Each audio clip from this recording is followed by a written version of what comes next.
All right, we're here again with Heidi and Carla from the Butcher Babies. Hi, What's we're up? like old friends now, right? Yeah, I mean, welcome back to Pittsburgh. You're home away from home. Thank you. Glad to be back. Good to see you. Yeah, it's great to see you. How many tours is this for you guys now? 14, something like that. Yeah, we're on our 14th. 14. That's amazing. I mean, that's an accomplishment. 3.5 years. It's crazy. Yeah. It's nuts to think about, but you know, it's gone by really fast, but it's also been a real fun ride, a lot of hard work, but it's paying off. Heck yeah. This is your first time, I think, to Mr. Smalls, though. Out of all the times you've been to Pittsburgh, first time at Smalls with Gwar. Yeah, with Gwar, we're so excited. I already got lost in Mr. Smalls today, like trying to find my way around. So it's not so small. We'll see how it goes after I have some Jaeger too to go with it. But you know, it's really cool today walking backstage and seeing Gwar's props and everything laying around. It smells like rubber everywhere. Yeah, so much latex, so many props. But it should be a really fun evening, and it should be a great tour. You're gonna have an amazing tour, and you're with your old bus mates for Mayhem. Well, we were on the same bus, but we were on the same stage. Oh, okay. Yeah, no. Okay, I thought you shared a bus. Oh no, they shared Huntress. Yeah, oh, okay, that's right. But we, you know, our old pals. Yeah, your old pals. And we get to, you know, every time they come to Hollywood, we go and see their shows. Every time we stop through Michigan in their home, they come and see our shows. So it's real nice to finally be able to tour again together. Yeah. They're great guys. They're very good guys, and another band that's come through here a lot that I've become really close with. So that's a hell of a lineup. First night, so everybody who sees this will be able to, you know, hopefully get pumped up for an amazing tour. Oh yeah, absolutely. I think it's gonna be. Hopefully everyone's already pumped up. Yeah, I mean, you would think. Well, I mean, you guys have a new record out, Take It Like a Man. Yes. If you don't mind me saying, I think it's your best effort to date. Thank you. Thanks. We're pretty pumped about it. We're really really proud of how it came out. A little heavier, a little bit more aggro thrash. That's what we were hoping for. You know, when we wrote Goliath, we love Goliath, but it's a little bit more melodic than we had originally intended. You know, with this album, we wanted to go back to our roots, which, if you know our early stuff, you know, Jesus Needs More Babies for His War Machine, Mr. Slow Death, Blonde Girls All Look the Same. We're a very, you know, aggressive thrash metal band. So we wanted to write songs for this album with that in mind, and also, you know, when we play live shows, we know that's what our fans want to hear too. And so I think we're really pleased with the way that it came out. And we do have probably our softest song to date on the album, even though it is more true to our aggressive roots. Yeah, we wanted to show the heaviest side of Butcher Babies and the softest side, and this is a very diverse album. And that's, as Carla said, you know, after playing around for so long, we know what our fan base loves to hear. Every time Jesus Needs More Babies comes on, people just go bananas. So for us, that was really important to focus on. It was from the fan perspective, the album.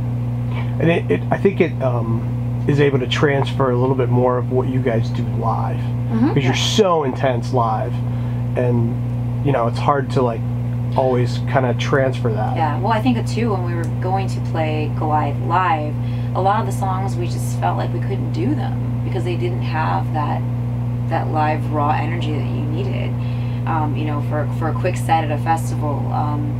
So this album, definitely, we have no problem choosing songs. There's so many to choose from now, which we're really excited about.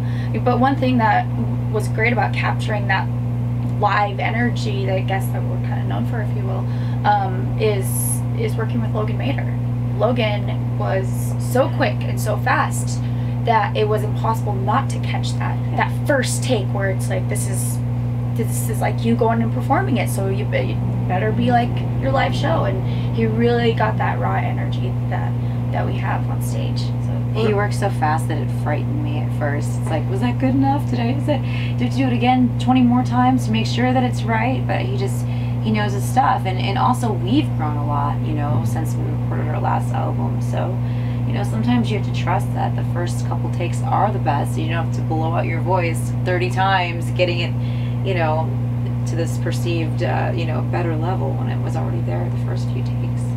You guys brought up the soft song in it, which I believe is Thrown Away. Yes, people are going nuts over the soft song. It's crazy. Well, I mean, sometimes we always do, and I think it touches people a little bit because it's about touring, is it not? Yes. Yeah, it's about, you know, the alienation that you feel on the road. A lot of people think that touring is just one big party, and which sometimes it is. Yeah, granted it is sometimes, but there's a lot of weird feelings that you get in the middle of the night in your bunk when you're alone. You know, we have left behind everything that we hold dear, everything that we love, at our homes to be out here performing for you guys every night, and sometimes it really gets to you. You know, you watch your own personal life kind of slip away while you give so much of yourself to others, and you kind of feel like a ghost going from town to town, and you know that you're doing something important, and but at the same time it doesn't always stop you from feeling a little lonely, a little alienated, and so I think it was a great to write a song about it. I mean, those are emotions that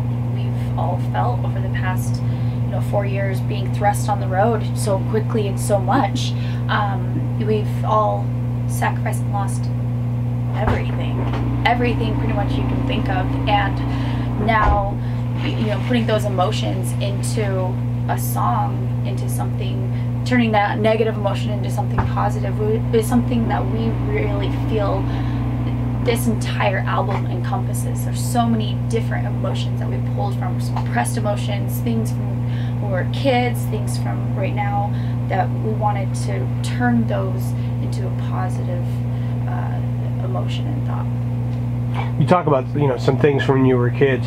Let's talk a little bit about Dead Man Walking. Mm-hmm. That's a little bit about both of you growing up, is it not? And your fathers. Yeah. We kind of mixed our thoughts and feelings together about the way that we grew up. I grew up dealing with being completely abandoned, and I think that when you grow up and the people who are supposed to be there for you and take care of you and love you the most, when they disappear from your life, you grow up with a really just weird sense of alienation, and you search for things your whole life, and you're just kind of screwed from the start. But writing songs like this have helped me to get those feelings out, like Heidi was talking about earlier, and it becomes a cathartic journey for you to finally come to terms with those emotions and get them out there in a positive manner. The interesting thing about that song in particular is, she grew up with abandonment, and I grew up with crazy child abuse, and the line, and we had different experiences, but a lot of the same emotions. Mm-hmm. And that's what I think works really well with our writing styles together. We grew up so differently, but with so much of the same emotion. It was almost like we went through the same experiences. So with Dead Man Walking, it talks about the moments in our lives where we literally had to learn how to take it like a man. The opening sequence of that song, I describe exactly the exact moment where I had to learn how to fight for myself and fight for my life and fight for what I was as a person. And there are moments in it where it's the same for her. And that's a very emotional song for us, and it's very interesting to have dove into those emotions that I actually had suppressed and never wanted to talk about. These are things that I was just going to let the past be the past, but obviously your past can still haunt you if you don't face it head on and fight it and take your life into your own. And so when it came down to putting those things on paper, it was the weirdest experience I've ever felt. We were sitting on the bus, and I was just, because we were writing while we were touring, and I just bawling, and the whole band sitting there like we all do, and we sit around, we do our own things, but we're all together, and I just start crying and just remembering these different things. And it was so important for me to be able to get it on paper and turn it into a song. And I feel like that is a huge positive for my life. And if any kid or adult can hear it and be like, yes, I understand, I feel accomplished. It's the thing, when we write our lyrics, we write them raw. We write them to heal ourselves, but also to let kids know that they're not alone, and that we've all gone through the same things. We can all get through it together. I hate scrolling through Instagram or Twitter and seeing these kids who are literally hopeless, and they talk about suicide, and because of little situations that we've all been through. And if they just know that someone else that, you know, maybe they admire has gone through the same things, that gives them the strength, you know, to go through another day. And I know it does because it did for me when I was a kid, you know. Me too. And it wasn't about, you know, what you look like or where you're from. It's about the emotion that you felt. And that's one thing that I know that we are trying to hopefully get across. Yeah. Isn't that kind of how we all found music too? Absolutely. Absolutely. I mean, I always say that, you know, the first time I heard Pantera, you know, I was an angry kid. I had so many issues, and when I heard Phil Anselmo scream, I felt like his voice gave the rage that I felt inside a voice of its own. And you know, I hope to do the same for some kid, you know, sitting in their room, you know, back in Detroit like me growing up, and just looking for just a way out, you know, something to something to cling to, something to relate to. We all need that. Yeah, absolutely. I want to talk about another track, and that's Monsters Ball, which super fun video. I don't know how much fun you had doing it. Oh, with all that makeup and everything. Was it fun? Yeah, it was so fun, and it was fun to do something different and quirky. You know, we've always done serious videos where it's like real serious performance based, but this was really fun to. First off, we got to gather all of our friends in Los Angeles, and they all.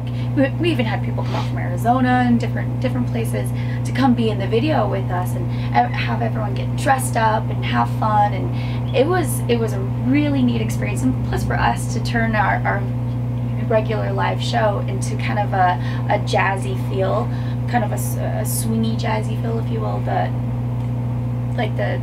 way that the song sounds, and it was really fun for us to do. Just our makeup guy did a great job with everyone, amazing. And I loved that everybody that came out to be a part of the video had a clear shot. You know, everyone was featured, and they were so proud to be in it. It was a really cool day for all of us. Yeah, it was really cool. I love when you're singing these very aggressive lyrics, but the visual is so like loving and kind of like your total opposite of what you're singing. Until the end, and we got turned up. Yeah. Watching it, it's funny. I read some of the comments, and I was like, "Are you kidding me?" Some like, they're not really singing that song. You can tell they're not really screaming, and I'm like, "Oh my gosh, you don't get the concept at all." Yeah. Wait a second. So you're telling me that all music videos are supposed to be? Where's the creativity? But whatever. I don't really care what other people think. It was fun for us, and you know, the song for us is so real too, because we've all been those kids in the pit. I mean, Carla and I, you know, we grew up in the pit. Mine was more so towards my adulthood. I still love the pit. I crowd surfed to Hollywood and Dead the other night. You know, I still love doing that. But the thing is it's more of a metaphor for those emotions and the things you see in the pit, where it doesn't matter where you're from, what your parents do, sexual orientation, race, what you look like. It doesn't matter. You're just there as one of the monsters having a good time, and you're all there for the same reason, which is to rock out. And it talks about, you know, going crowd surfing to the front. It's like over the edge, you take the decadent fall. It's just it's a fun, quirky, very quirky song. But we had a great time doing it, and you know, it gets the crowd fucking moving. So they can't stop moving. Should be fun. But it was funny. I made a correlation in my mind with the message in this song. And Slipknot was in town a few weeks ago, and I know you're big fans. Yeah. And Corey was talking to the crowd about everybody being in the metal family. Yeah. And how, you know, I think we've all found that as metal fans. You know, no matter where you go, you know, you find a metal fan, and everybody's cool. And everybody's cool at the shows, yet the media gives us, you know, this horrible name, and it's awful.